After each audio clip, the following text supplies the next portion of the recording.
Happy Thursday, everybody. You look fantastic. Even you over there, shirtless.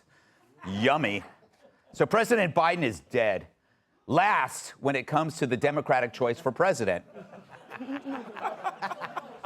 I should read this prompter better. Yep, it's not just the right anymore who's stating the obvious about Joe. Even Dems finally realized that Biden is fossilized. If he was fuel, they would refuse to burn him. The ultra-liberal Washington Post columnist David Ignatius is throwing in the security blanket this week, finally admitting in print that Joe's too old to run for re-election, or to the bathroom for that matter. If only he could admit that Joe is too old to cut his own food. But how daring. It's like admitting the ladies of The View enjoy carbs. Let's be clear, this isn't an elderly man's rapid slide into senility. It's about political operatives finally conceding to biological and political reality. For those of you slow on the uptake, he's not just walking toward the light, he's trying to shake its hand. Thank you. And so, after some throat clearing about how great Biden has been as a candidate and a president, hang on a second, I'm trying not to vomit. Ignatius writes, quote, I don't think Biden and VP Harris should run for re-election. It's painful to say that, given my admiration for much of what they have accomplished. Of course it's painful, Dave. There usually is discomfort involved when talking out of your ass. But he says that if Biden and Harris campaign together in 2024, Biden may undo his greatest achievement, making all that illegal money from China for his family by pawning his name like it was a stolen watch. So this just means being president is his greatest achievement as president. I wonder what his second greatest achievement is. Was it the collapse of Afghanistan or blowing up Nord Stream 2? Honorable mention, eggs cost $6. But really, the most important thing Biden did, says Dave, was keeping Trump, who kept Hillary from slithering back into the White House. I mean, who needs a president who puts this country first, right? No wonder there were less murders under Trump. Ignatius calls Trump 2024 the nightmare of a revenge presidency. But that's exactly what the Biden administration has been already. They don't care about how much worse your life is with their party in charge. This is all about their political fortunes. And Trump would be their misfortune. Ignatius also admits Biden's age isn't just a Fox News trope. Well, thanks so much, Dave. Turns out we're not the only ones who can count all the way up to 80. And unlike Joe, we can do it without dozing off. Ignatius took to MSNBC, of course, to defend his surrender to the brevity of human life. We're running out of time for there to be a meaningful process of looking at alternative candidates. He has a moment now where he ought to think about whether he should say no to himself about this fundamental question of running again. There's strong feeling in the country, it's bipartisan, that when he takes office at 82, he's too old to serve a 4-year term. Now, that electronic noise you hear isn't microphone feedback. It's Biden's life alert button giving him the 2-minute warning.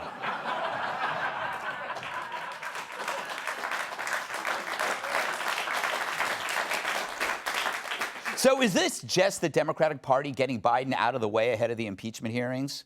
He could take more people down with him than the Lusitania. Wow, that's a reference. Yet they keep claiming there's no evidence of wrongdoing. Sure, and Jeffrey Epstein killed himself. And COVID came from a bat. And Brian Stelter has never touched a Pringle. And Keith Olbermann has human friends. But if that were true about Joe, why are they suddenly admitting what we've all known for years, even before the 2020 election? How do they benefit from admitting that we were right all along? It's like they're pleading guilty to avoid the trial.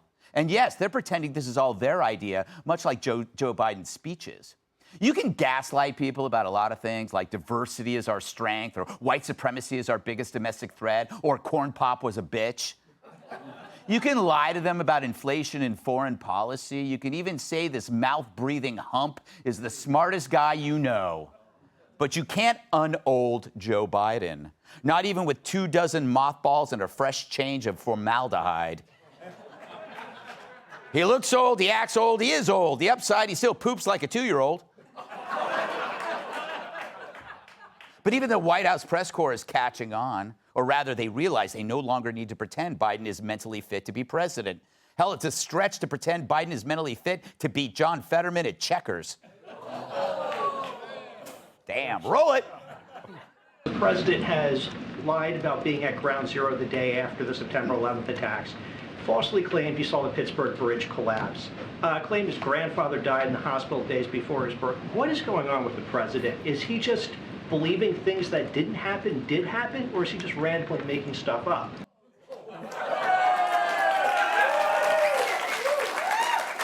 See, that's the problem with electing a lifelong fabulist with creeping dementia that's now in an all-out sprint. Does he even know what reality is anymore in order to lie about it? It must be hard to remember a past that wasn't there to begin with. All these Dems aren't suddenly admitting this inescapable reality because it's the right thing to do. They're admitting it because, like a 65-year-old stripper, they just can't spin it anymore. It's the same reason Ferris wheels won't take Chris Christie.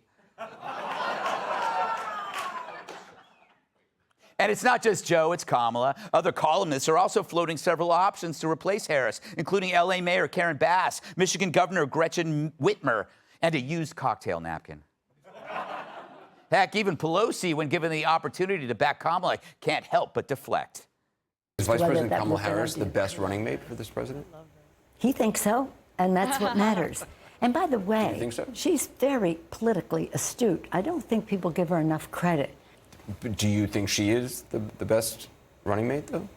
She's the vice president of the United States. So when people say to me, well, why isn't she doing this or that? I said, because she's the vice president. That's the job description. You don't do that much.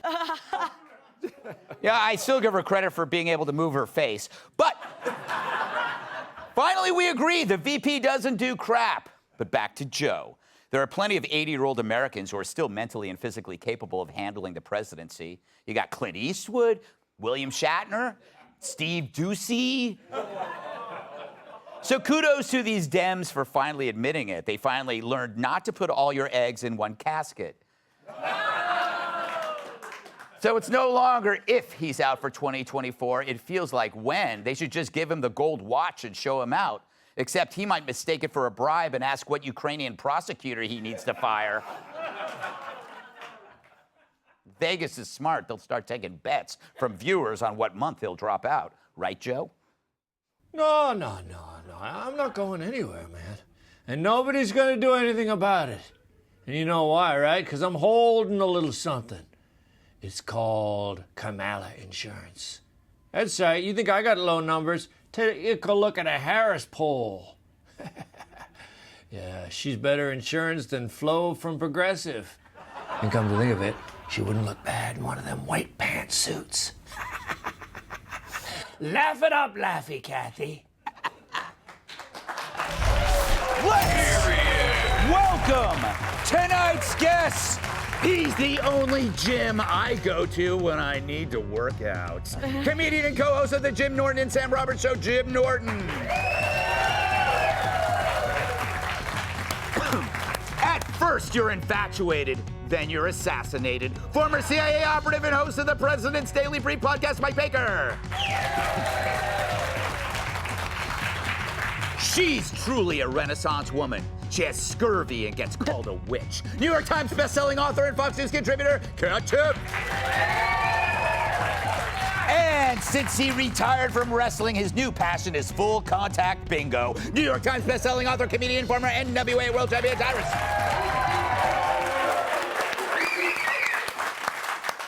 Jim, you are an astute political observer, having worked on every major political campaign since the early 90s. I remember your campaign slogan for Bill Clinton, sometimes a cigar is just a cigar. That's correct. That was great. And then one you had for Obama, which was, can you believe this guy? Can you? You people suck! That's... I hate it when that happens. No, it's hard to follow a cigar joke. What is your astute analysis here? I think that Biden, I mean, he's got to step aside. I mean, everybody's he moves like one of those aliens they brought into the Mexican Congress. Yes. He's just a catatonic old man. I mean, I think the Democrats are just in a bad position. What do? It's like Trump is very popular with Republicans, and Biden is just a mashed potato-brained idiot. Yes. He's got to go. Yes. So, yeah, that's my astute opinion. I was going to say pollute. My astute opinion. He stinks. He needs to go somewhere. All right, who do you think is going to be the nominee?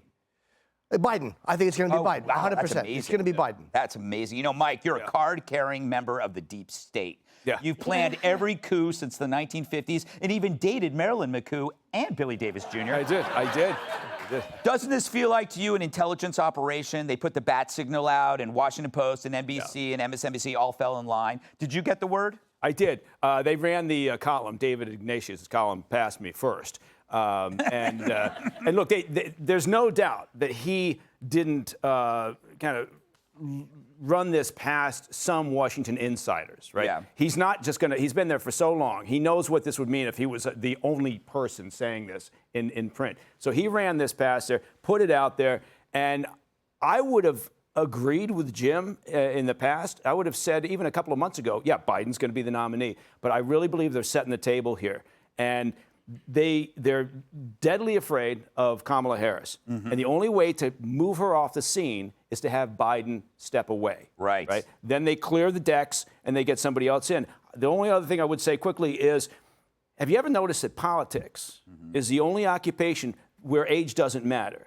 Everything else, we retire CEOs from major corporations in their mid-60s. We move out senior military officers, officials. We retire pilots. Everybody has an age point, except for politicians. No, I will argue that on Pornhub, there is a select thing that just caters specifically to that. Really? Yeah, that's where I found you. Well, so what would be the acronym then? It's not MILF, obviously, because I'm a dude. So Obviously. yeah, obviously. Well, there's that one group. There's that one group video, Baker's Dozen. But anyway. Yeah. All right. It's actually there's 13 of us, which That's true. almost broke the bed. Kat, isn't it funny how it takes Democrats usually 3 years to tell the truth? I don't know. I personally loved the way that Nancy Pelosi handled the Kamala Yes. question. I actually loved it. She was like, no. Since her job is to do literally nothing, she's really good at it. She's like, and if Joe's happy with her, so that's all that matters.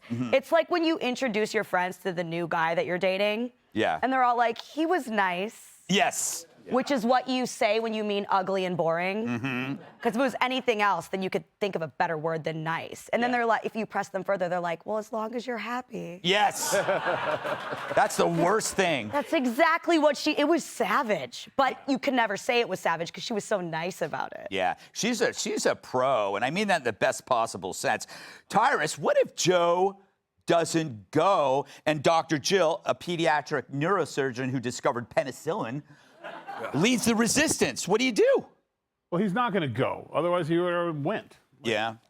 And Kat hits this on the head so many times, and I feel like I'm just stealing this from you, but you didn't say it, so tough.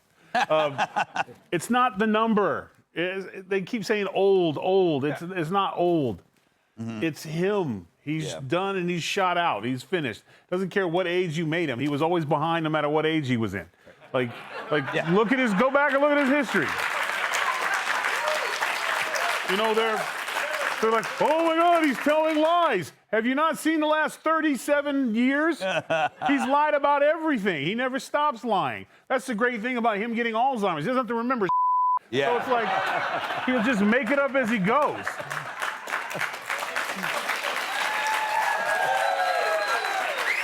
That's a brilliant point because it's all about the acuity. Everybody ages differently. Some age very well, some don't. And but he's an overachiever. Yeah. And I will give him that. Yeah. He is aging phenomenally. He's awesome. He's awesome the at Michael aging. Jordan of aging. If there was a medal or a championship for aging, that's the guy. All right. He's on the cover of he's on the cover of Malto Meal and Food You Eat Without Teeth. That's your guy. Hey, excuse me, but Malto Meal is delicious. Oh, you're disgusting. All right, that was fun, huh? All right, up next, did a famous Yankee flap his gums and betray his baseball chums? If you'll be in the New York area and would like tickets to see Gutfeld, go to foxnews.com/Gutfeld and click on the link to join our studio audience. Hey, Sean Hannity here. Hey, click here to subscribe to Fox News YouTube page and catch our hottest interviews and most compelling analysis. You will not get it anywhere else.